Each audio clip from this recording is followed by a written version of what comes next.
Binomial probability theorem. Let's see what it is and what it's all about.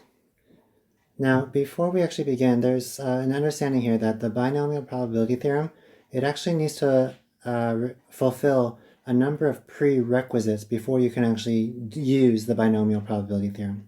Let's take a look at what those prereqs are. Example 1, given an event with only two outcomes, there's one prereq, okay? You can only have two outcomes. So in this case, our outcomes are S and F, which means if you don't get S, you must get F. There's only two possibilities, right? It's kind of like saying if I flip a coin, I can only get heads or tails. That's it. So you can only have two outcomes, which means if the probability of S is 0.3, then what's the probability of F? Well, that must mean it's the total minus the probability of S, which in this case is a value of 0.7. Make a tree diagram representing this event repeated 3 times. So again, this is another criteria to using the binomial probability theorem, that events, where did it go? Here we go. Events need to be repeated multiple times. So that's scenario number 2. Okay, so we're going to go ahead and draw this tree diagram with the classification of it being either S or F. And because it's being done 3 times, I'm going to go ahead and draw branches. This is done the 2nd time. And here we have it done the 3rd time. And I'm just going to repeat this so that I can see all of my possible outcomes. Okay, there we go. All right, label each branch with its probability. So I'm now going to go ahead and label the probabilities that we were given in problem number 1. So S has a probability of 0.3.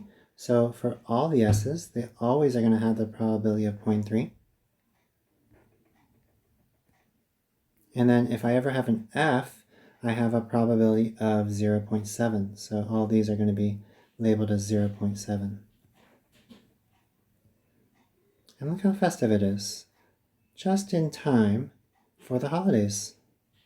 All right, there we go. So we have a nice little Christmas tree there with its ornaments of all the zeros.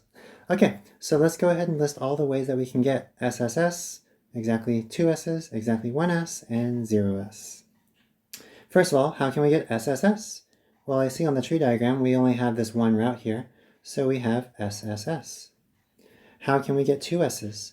I'm going to just work my way from left to right and just see all the possibilities of basically getting 2 S's. So in my first case, I see that I have an SSF.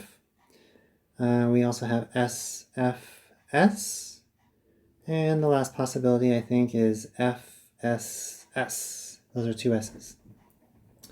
Let's do exactly 1 S. Again, I'm going to work my way from left to right along the tree diagram. And I can get SFF. I can also get FSF.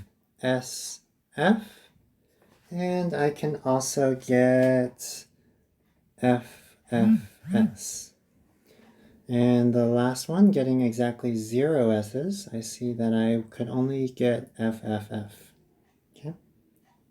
Write these using exponents. So basically this is asking you, like, if I wanted to find the actual probability of getting the SSS, then as we saw in a previous video, the probability of getting SSS would actually be multiplying the S, in this case, S times S times S, like this.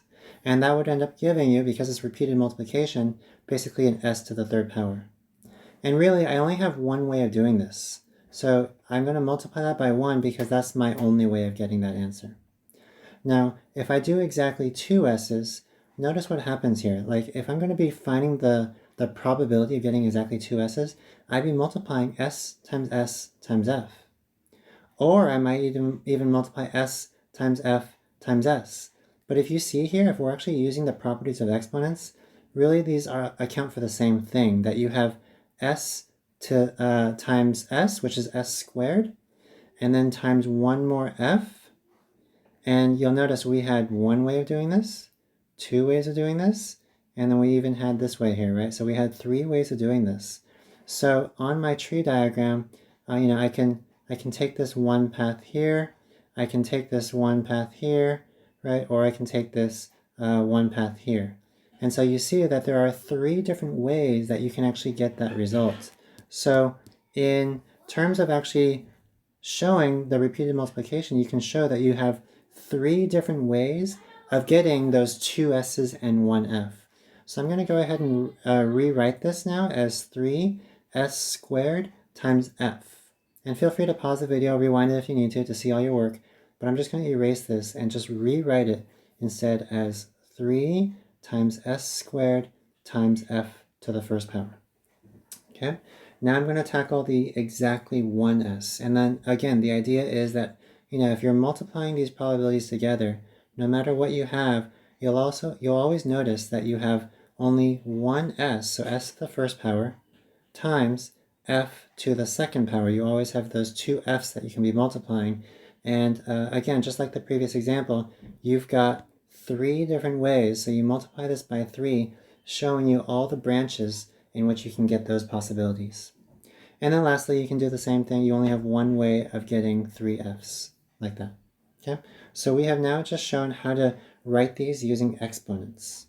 Okay, now if you notice all the possibilities, again, if you were to just add them all up, you can see that you would end up getting the whole gamut of all your possibilities. You would basically show that this would equal a value of 1, because altogether this is the entire probability set of this scenario. Okay, so as we now take a look at filling in the numbers, it's important to also remember that s's and f's stood for a certain probability. That s had a probability of 0.3 and f had a probability of 0.7. So now what we're going to do is label the s with the value of 0.3, the f's as a probability of 0.7, like this. And so if we just go ahead and fill this out,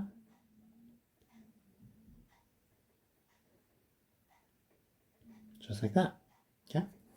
And if you take a look at these numbers, or rather even the entire expression overall, hopefully something is clicking with you.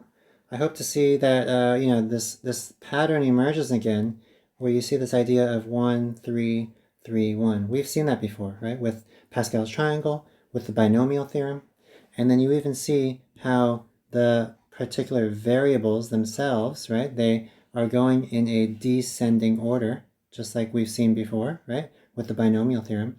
And you even see the other variable going in ascending order as you make your way over to the right as well.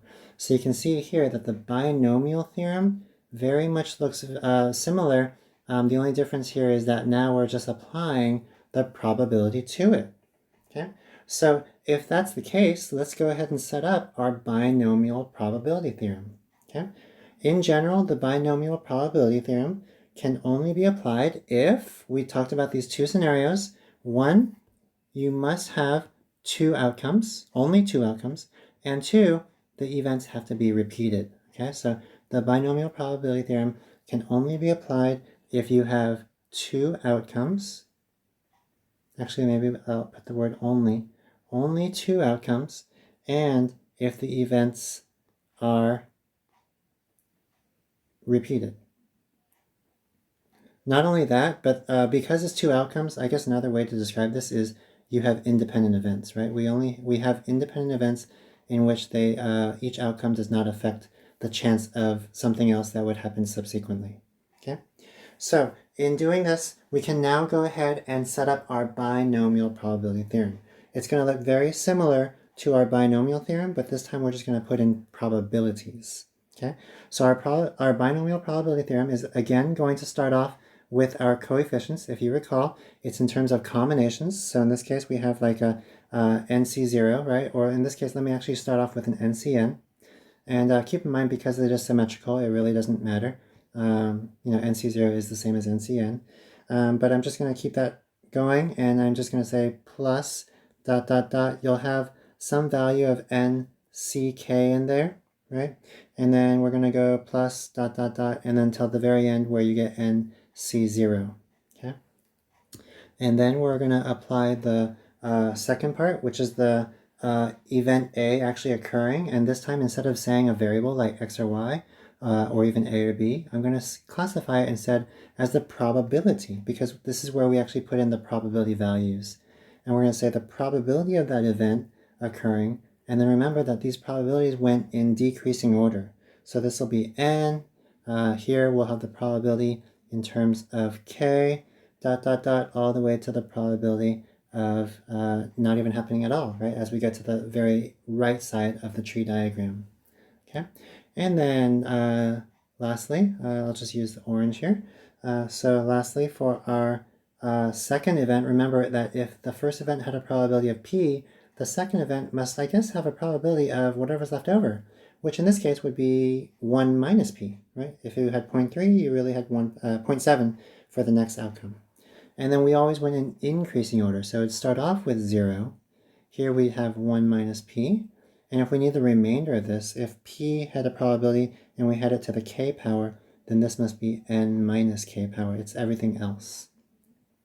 And then plus dot, dot, dot, all the way until we reach, here we'll have 1 minus p to the n power.